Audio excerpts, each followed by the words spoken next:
Hello there, ladies and gentlemen, George here, and today what I'm going to bring to you is a playtest of Scenario C4, Finders Keepers.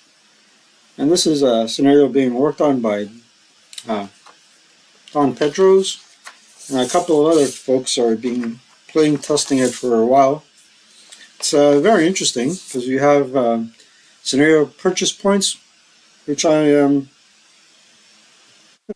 enthusiastic about having them, but it makes it all that more complicated to playtest. And what's interesting here is you can purchase fighter bombers. I'd love to see a couple of Typhoons come in and strafe copycat and to try to rout the Germans, but with terrain like that, I would doubt that they would have an effective chance of passing a task check. But anywho, Finders Keepers, 6.5 turns. And in my previous video, I've made some comments, particularly about the victory conditions. But after looking over the scenario card, I got a couple of comments and I put them down in Word. And where are they? Here, revise VC for clarity and wordiness, and to avoid wordiness. 2. Germans win by having control of 5 multi-hex buildings by game end. The Canadians win by avoiding German victory conditions. And what is stated on the card at the moment is Germans win by game end by having control of 5 multi-hex buildings by game end. So we have a repetition of game end there. And then I'm saying eliminate the LV as the Germans approach through cover. So basically, we're going to have, and I'm going to give you some playthrough examples. We're going to have the Germans advancing from along the north edge. This is the north. Never eat shredded wheat, and this is the west edge. So coming through here. So basically, they have good avenues of approach undercover already. So what the heck happened to my control? There you go. They have great avenues of approach. They have a lot of cover here, shell holes. Ordinarily, these shell holes on the regular map are orchards, but we're using our imagination in this case. Not imagination, but the magic of Vassal to change orchards into shell holes. Drinking water, by the way. It's not Iraq, it's not Ouzo. Good stuff. I'm using a reusable container, putting water in the fridge, and the old-fashioned way. Anywho, so the LV doesn't make any sense to me. +2, +1, and there's +3 TEM DRM there. Incredible. So just get rid of it. Then the other babies are allow Germans to have off-board observer with a pre-registered hex of 80mm or more. And basically, if you provide the Germans, and I didn't see a pre-registered hex for the Germans, if you do that, then the Germans from the get-go can lay down a smoke barrage if an LV is required. And then Canadians off-board observer along the west edge. Let's take a look at that.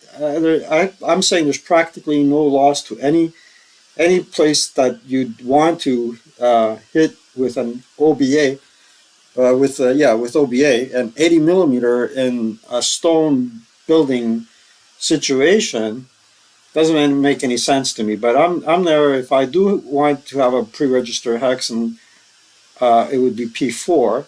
And if I had trace loss from P4 to, let's say this is my second level hex, then that makes it. But then if you got drift, where is it going to go? So let's do where is it going to go and where is it going to end up? We're allowed making some loss checks as the defender, so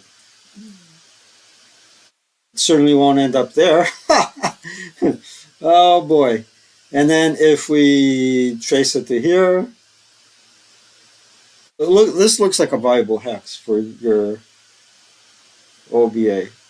And yet again, no, because it's one too far, and ultimately you'll end up with too many blind hexes in order to have any effective use of OBA.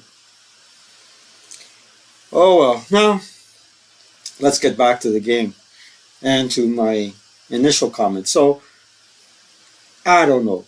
Now, special scenario rules, not all players, well, there's a lot of reference, and every third party provider does that. And that really annoys me. Listen to this. Debris, use red barricades, O1 rules. Not everybody has red barricades.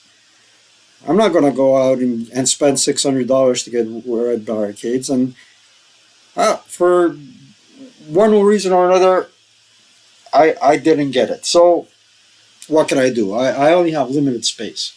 And Ortona, for example, a 10-foot map. 10-foot map.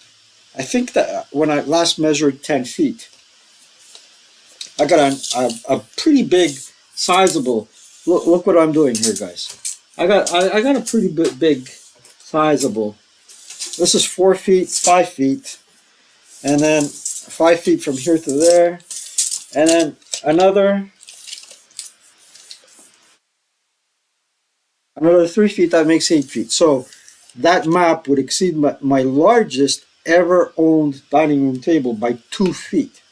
I like to have a life outside of the game, and for those of you that are married or have a significant other, you preoccupy 10 feet of space in your home. Just go ahead and call the lawyer right ahead of time, like, or you can count on her leaving. Pretty much. So for these fellows that don't have red barricades, just say debris is. It's easier to say debris is plus 110 or plus 1 hindrance. Okay? Printed rubble, use barricades, O3 rules. Oh well. And then for runways, are considered runways, B7. Pretty simple. And hangars, hexes on carpet, treat them as wooden factories, A23.74. Simplified. Simplified the red barricades rules as well. Now, the other thing is rubble creation. So with rubble creation, I'm there. Do a pre-game bombardment prior to setup. So that is Charlie 1.8, 1.81. Do a pre-game bombardment, then let the British set up, and then play the Germans. So, where's one chart? Charlie 1.8.81. Like Archie Bunker used to say, whoop-de-doo, Edith, whoop-de-doo. 8.1. It's in the rules. You got it. Fine. I mean, like, why the three specific hexes and then play Ring Around the Rosie? Bombardment begins after setup, inclusive of units set up off board, but prior to the start of play. Well, do a bombardment, right? But instead of following rule 1.81 to do it after setup, do it prior to setup. Make that an SSR. So it will only affect the terrain. Chances are, in this case, this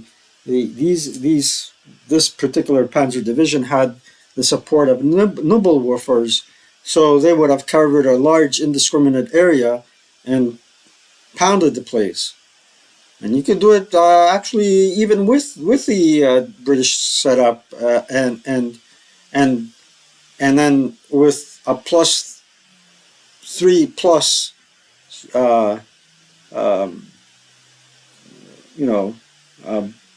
with the effects on stone buildings, chances are they would survive unless they rubbled the house. So, anywho. In any case, the British start with a numerical advantage. So, not that it may simplify or unsimplify matters, but that's my 2 cents about it. Why create rules when rules already exist? Tweak them a little bit, and there you have it. Okay, so now, who am I playing? I'm not sure who I'm playing, to be honest with you, but in order to challenge myself, I'd be playing the Germans here because the Germans start with 6 squads on the first turn, attacking a force of 9 squads. Okay, all right, 9 squads. And then on turn two, they plays an addition. You end up playing an additional, uh, getting an additional 6, so that makes it 12, and plus 3, 15. And these boys can all enter deployed, which is really phenomenal. Now, in terms of scenario, how the scenario setup would go, let's talk about that. And I'm going to give you guys 45 minutes of video time because I have other tasks to do. Unfortunately, they appear to be indoor tasks because we're still under cloudy skies here. We had pretty good breaks of sunshine, but duty calls to home. So I want to play both sides to the best of my ability, but here now we gotta do the rebel creation as per SSR. So let's do that. So my one direction will be the letter number coordinate going around in a clockwise direction, and 5 or 6 will determine if there's an additional blaze counter to enter. So let's do this one first.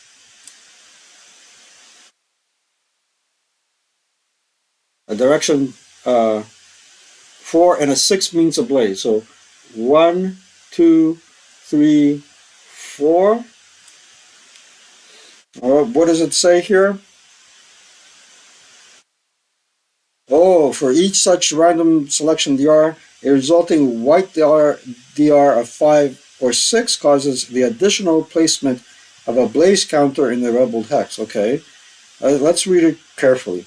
The German then makes random location for each rebel counter, placing it in the closest hex German choice if greater than one eligible location, resulting in the entire hex becoming rebel, using target appropriate wood or stone rebel counters for each. So it's not an additional rebel counter. The rebel counter just goes in here, I suppose, if I understand the rule correctly. And get out a blaze hex. A blaze. That's a overlay. I want my counter tray. Ooh, here we go. Here, come on, counters. So here, since we rolled a 6 on the white die, well, you guys probably didn't see that. Hold on. I'm going to fix that right away. All right. That's that. Now let's take care of this hex here. So 1 is the letter coordinate. Let's zoom in a bit. Okay. 1 going clockwise, 2d6. All right. 1, 2, 3. Rebel counter goes there. No blaze. Here. Let's do it. 4 and 2, no blaze. 1, 2, 3, 4. Okay, now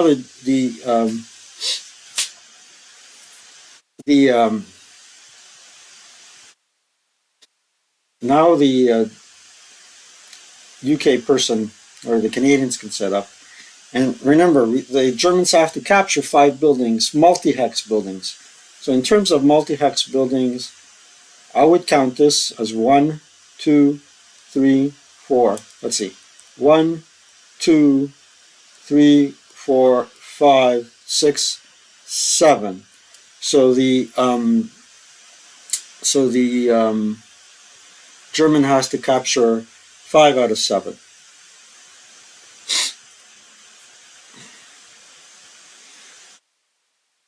5 out of 7. We're considering row houses to be multi-hex as well. All right. So where would we set up everybody? So ordinarily,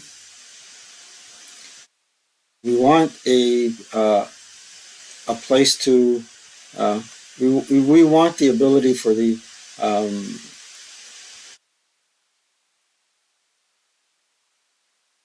Canadians to be mobile in this. So we'll place the trenches in a way where they can easily retreat. And here we got 1, 2, 3, 4, and 5.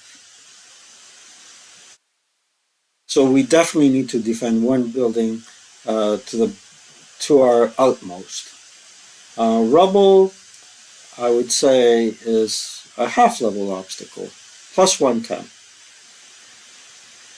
I do have a PDF describing the red barricade rules somewhere. Let's dig it out and see what they say so we can be perfectly clear about our setup. So here you have it, printed rubble, half-level loss obstacle, inherent concealment terrain, +2/+2 wood, +3/+3 stone. So +3 tem.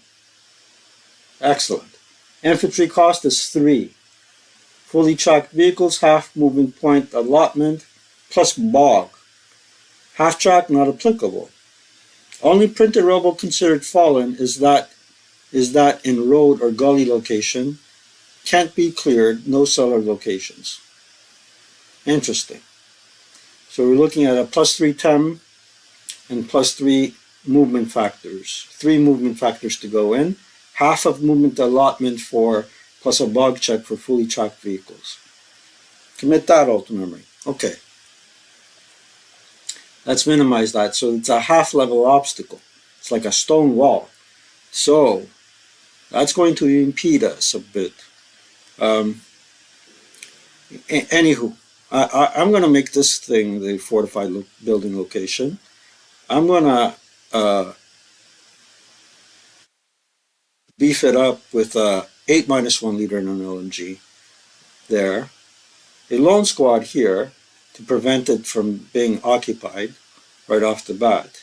I'm going to put the tank in a hull down position here, which the only thing wrong with that is that it won't be able to use its bow machine gun, but apart from that, all is good. Let's see the show info here. Gyroscopic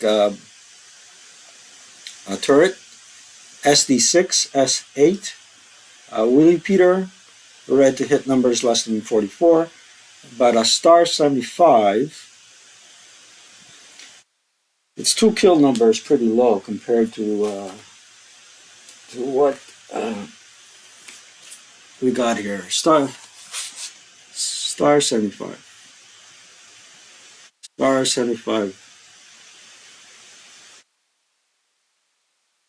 I think it's a 2 kill number of 14. Yeah.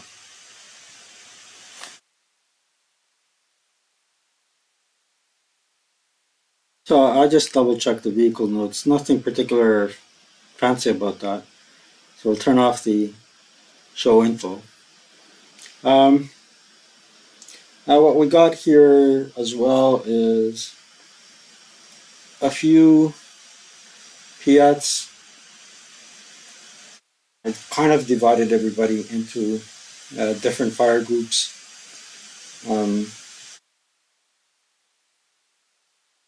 Some people are protecting. Some people are laying down fire. Important to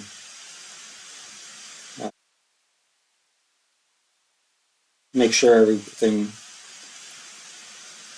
every avenue of approach is covered somewhat to the best of your ability, I suppose. And We'll put an LMG here to cover this road. We'll put another LMG here, um, another LMG over there. Oh, here's a nice location right there. Is that the HMG? Oh, oh, Nelly. We don't want the HMG up there. We don't want it up there. Um, we don't want it close to the blaze either. Let's put him into the rubble. Point right there. And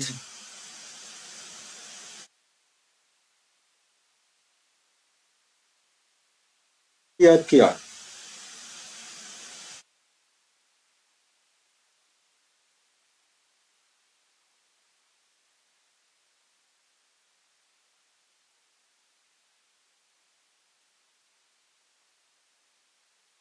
Something like this.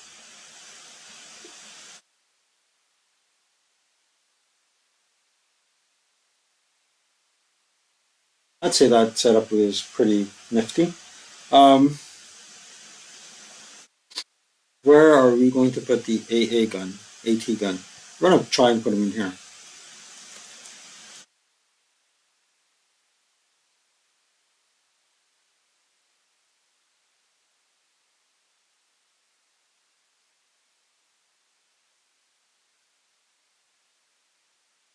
Here's a small target as well. Um, we got 8 dummy counters.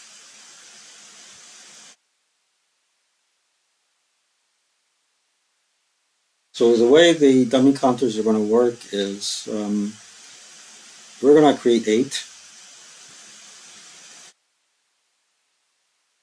put them in locations so that alternatively a unit can appear in there.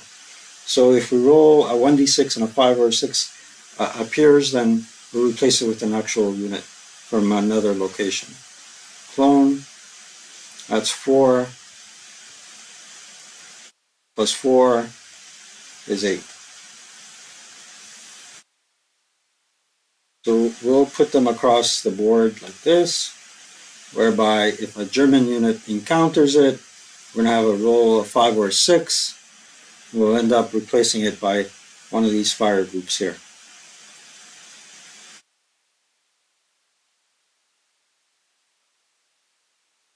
One of these units there. Okay? Make life a little bit difficult for us, for ourselves.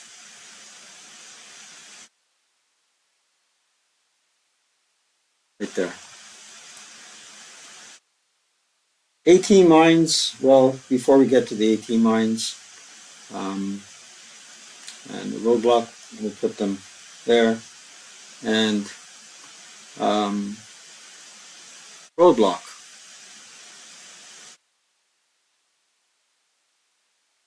Pretty much this area is covered.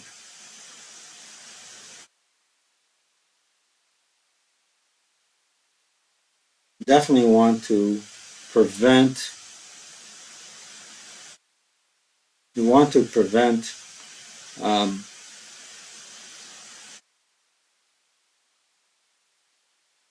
easy access to the village.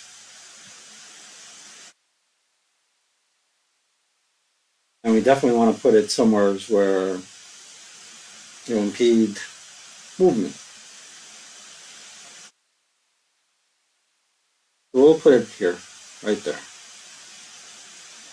Oh, we can't. We can't. We can't put it there.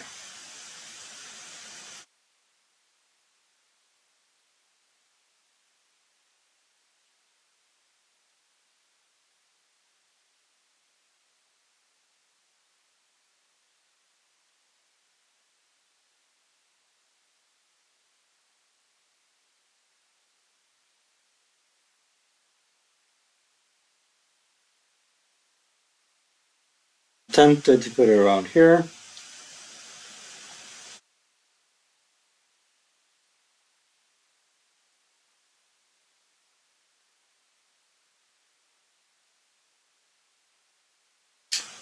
Oh, boogers.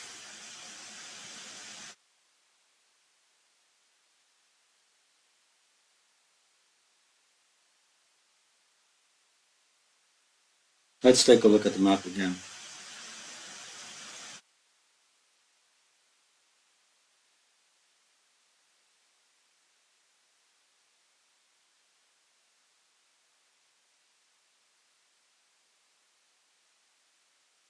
Let's try avoid a flank attack. Let's put it this way.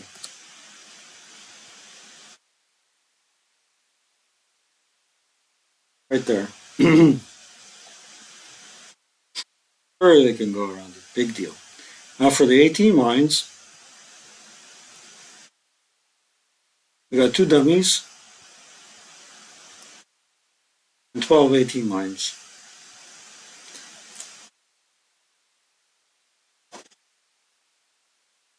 What does it say about 18 mines?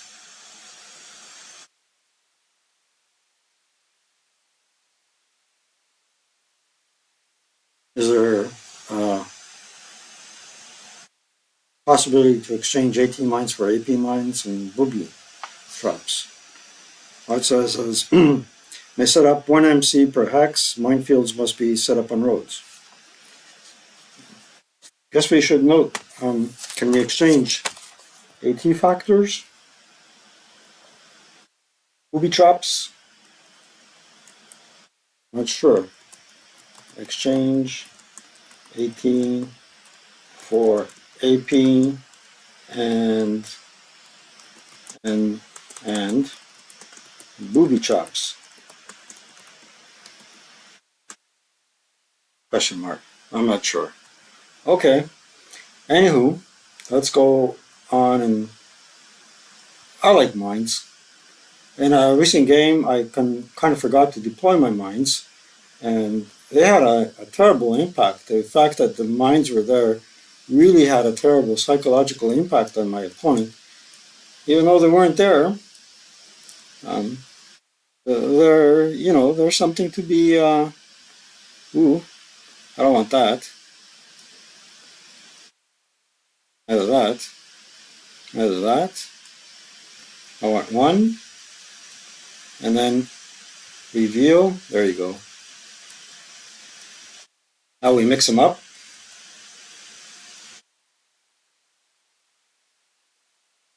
and we don't know where the actual uh,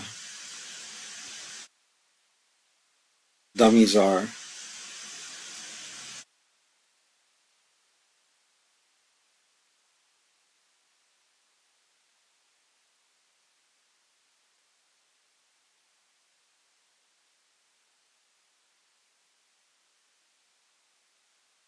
And they have to be placed on road hexes. So intersections are definitely the way to go. Intersections, um, roads that cannot be readily bypassed.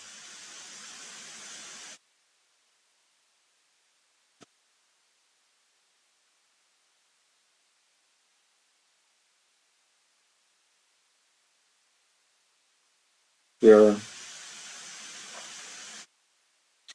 there.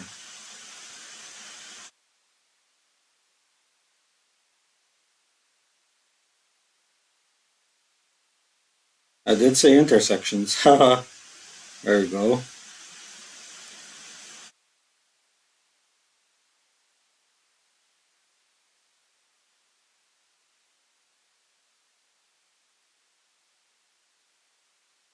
That road can be bypassed. This road can be bypassed. There isn't a road where it can't be bypassed. And if we put it here, it's considered to be on both sides of the hexes. Definitely put them in intersections.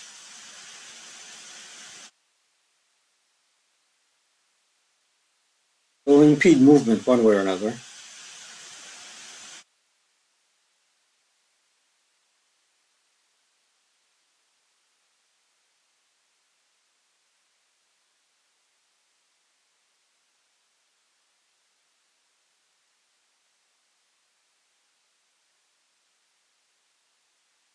Just like that.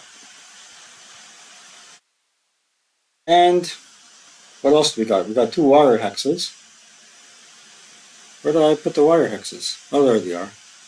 Okay.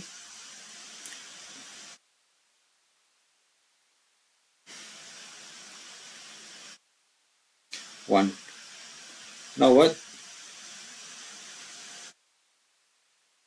Oh, we have to set them up less than three hexes away. So bring him back, bring him back, bring him back, like that, I suppose. Uh, this guy here,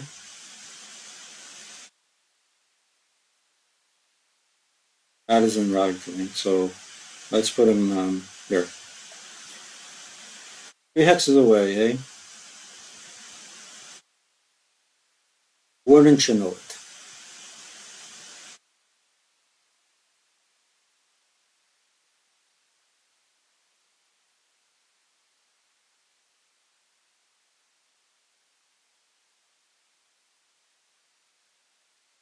Okay, and the wire can act as additional uh,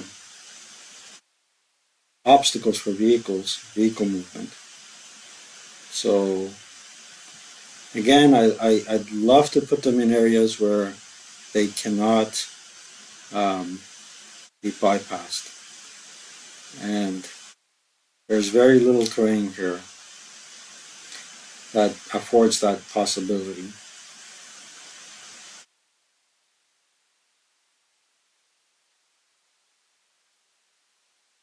Yep.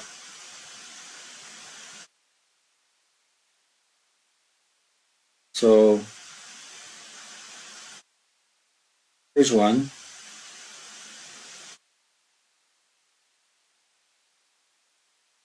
Here's another. Oops. That can also be bypassed there. Um, that's in set 3. Okay.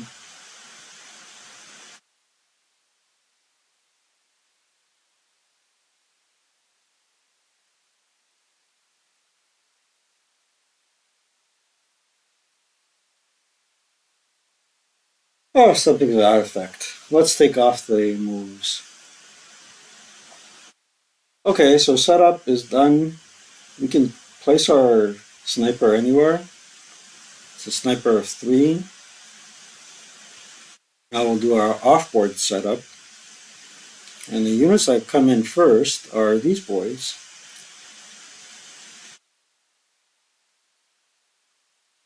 Okay, so we got one. Whoa. Let's put our sniper somewhere here. 6 within 6. Wow, this looks like a really crazy scenario. 1, 2, 1, 2, 3, 4, 5. So 1, 2, 3, 4, 5. 1, 2, 3, 4, 5, 6. Good. That's good where it is. Now, where will we be going? All right. So 658.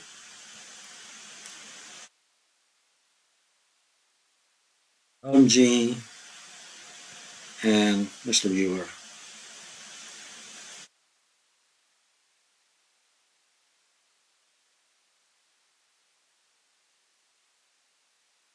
We'll be going headlong against Mr. Galloway. So he'll be going here.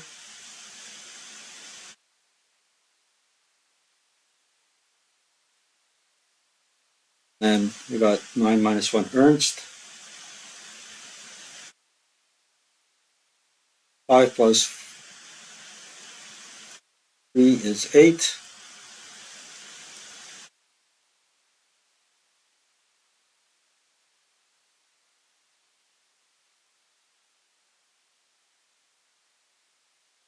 Give him a couple of units. Notice I'm not deploying. I could pay for that at the end. Um,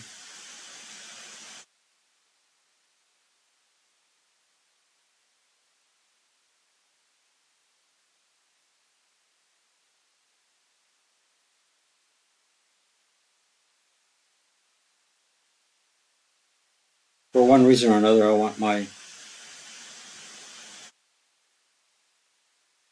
tank there.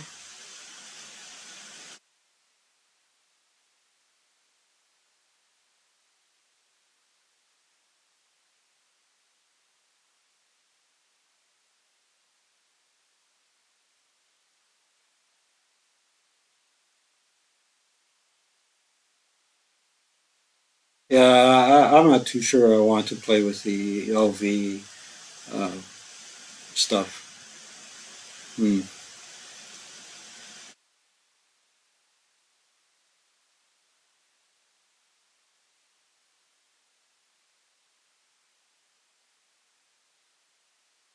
Oh, it's clogs. Hmm.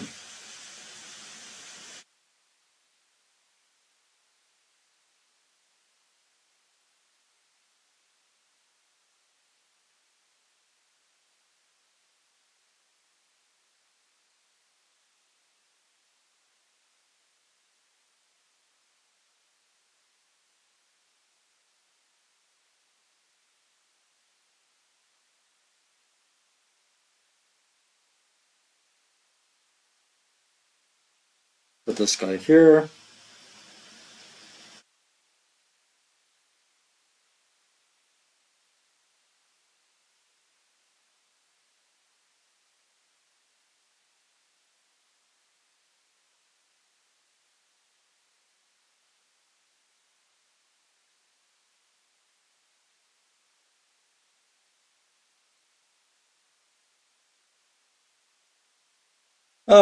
Let's give it a go, shall we?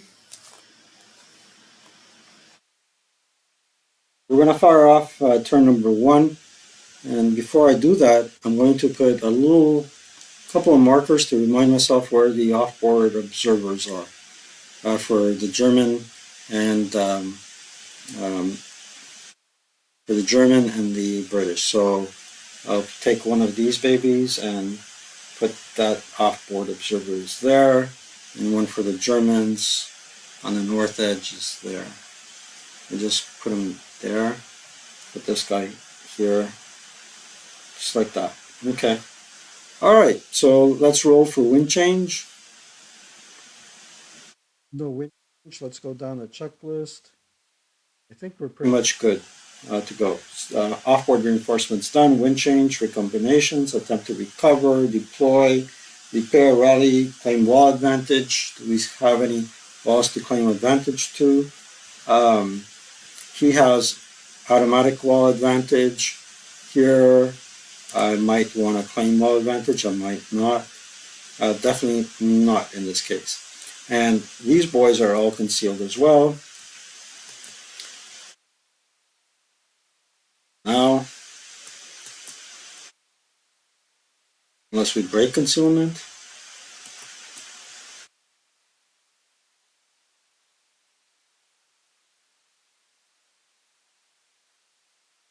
we definitely know where our our building is, and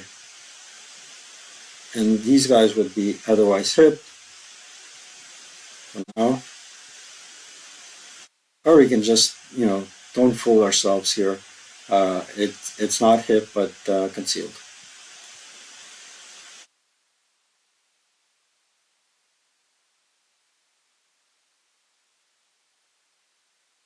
And in case we were going to have any meaningful defensive fire, um,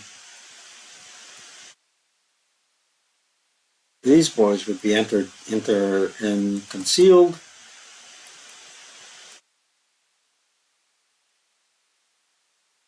just like so.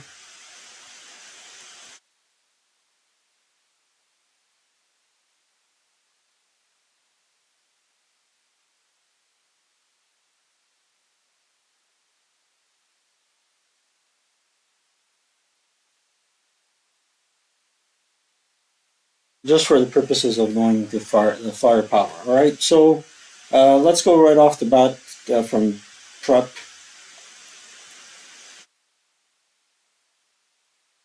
to movement. We did rally, and let's get our little marker here. German marker, put it on the first turn.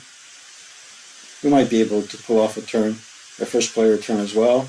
All right, here goes. So on to movement. These folks here will assault move to M1.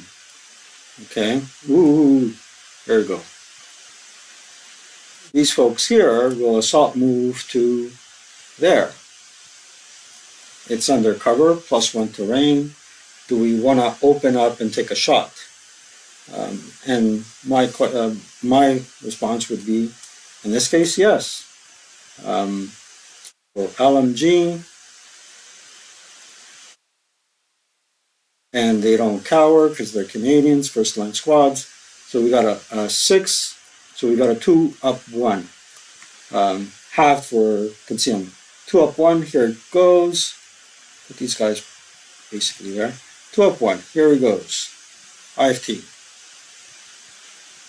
9, nothing. So we have a 1 residual in there. These guys first fired. Do we want to take another attack? Not really. Okay, so we'll leave the tank for last. These boys will assault move here. Okay, these boys are going to declare non-assault movement 2, 3, 4 to there and stop. Now,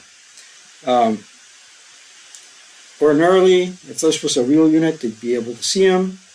So they're going to roll a 5 or a 6, and we're going to replace it by a real unit that has retained concealment. Okay? If we roll a 5 or a 6, let's see, a 1d6, 3, no. We'll leave him on there just for the poops and giggles. But here is a real unit, 2 there, should have line of sight, and it was non-assault movement, so they lose concealment. We temporarily reveal that it's a real unit. We'll either have line of sight to there, and it's a free loss check.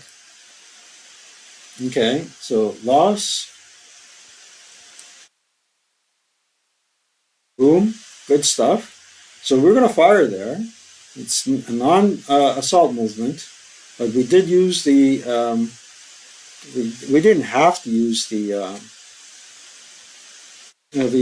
shell holes because there's a hedge in the way. But he is stripped of concealment. So we could have went 2, 3 to there, plus another 3, 6. So that's what we're going to do, and we're going to roll a 4 flat against him, see what happens. 4 flat, IFT table. 5 on the floor is something.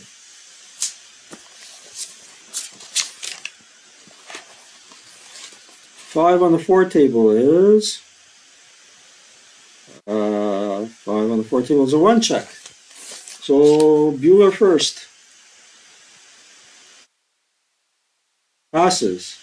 So now it's 9 or less for the squad. Passes. So he first fired. And he fired with a 4. This is all in hex temp. So we leave 2 residuals there. So he went to there. He lost concealment. Too bad.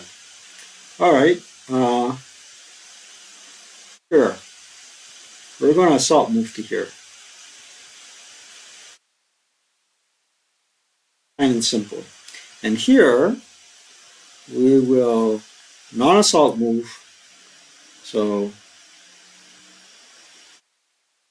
2, 4, and we'll roll a 5 or a 6. A 5 or a 6 in either 2 cases, and we might have to move this guy here or another unit there to see if there's a real unit. So let's roll for this one. Is it a real unit, 5 or 6? No. Is this guy a real unit? No. So 2, 4, 6. Oops, 6 to there. However, this unit is a real unit, strips him of a concealment right there.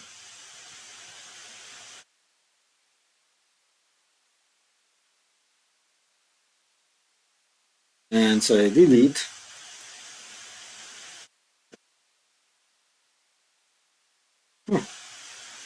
And let's fire at him.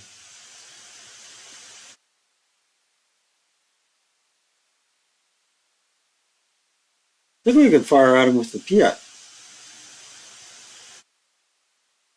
similar to the bazooka. No, it doesn't have an infantry fire table equivalent. It's 15 to kill.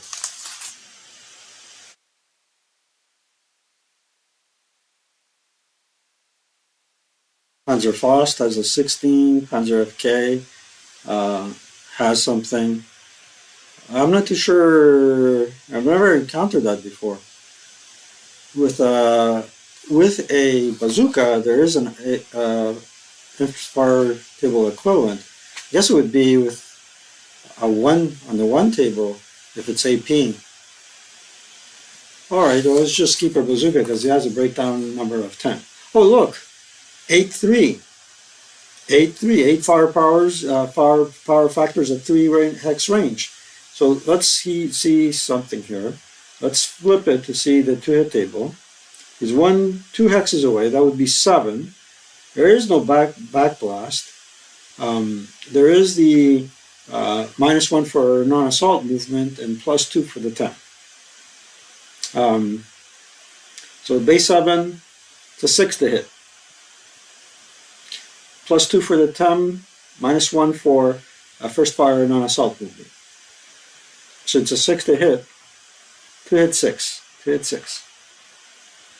Nope, but it's still in good order.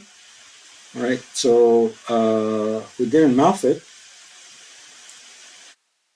8 firepower factors at 3 hex range. How could I miss that on my blind or what? Okay, so that didn't work. However, we can fire our inherent firepower, and twice because he expended 2 moving factors to go in there. So that would be a 4-up-1. We'll do it. 4-up-1. Let's do it. 6 on the 4. 6 on the 4, I think is something. Is something. 6 on the 4 table is a normal morale check. So 9 for the leader. Makes it. And now 9 for the squad. 9 for the squad.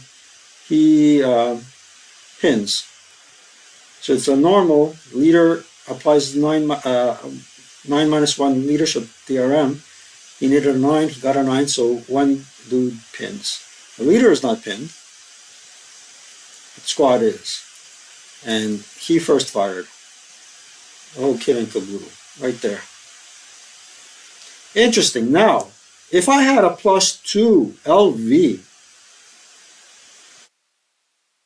maybe it's because we want the units to advance point blank, because you only have 6 turns going. But I don't know. I find that a little bit over the top. That's just me. So defensive fire movement is over. We can remove. No, not it's not over. Here's the big baby. Oh, that's an LMG. This is Piat. Oh God. And this is an LMG. All right. So who cares? 1 to there. Loses concealment, of course. And 2 and 3 and stop. Okay. We expose our flank to that Ukalu. Now let's go for defensive. Full-blown defensive. I say, nah. I don't think so. I don't think so. Do I have anything to fire? No.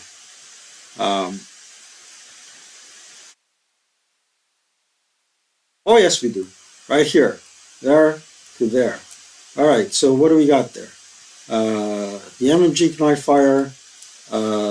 They don't have assault fire. Oh, they do. They do have assault fire. It's 1944.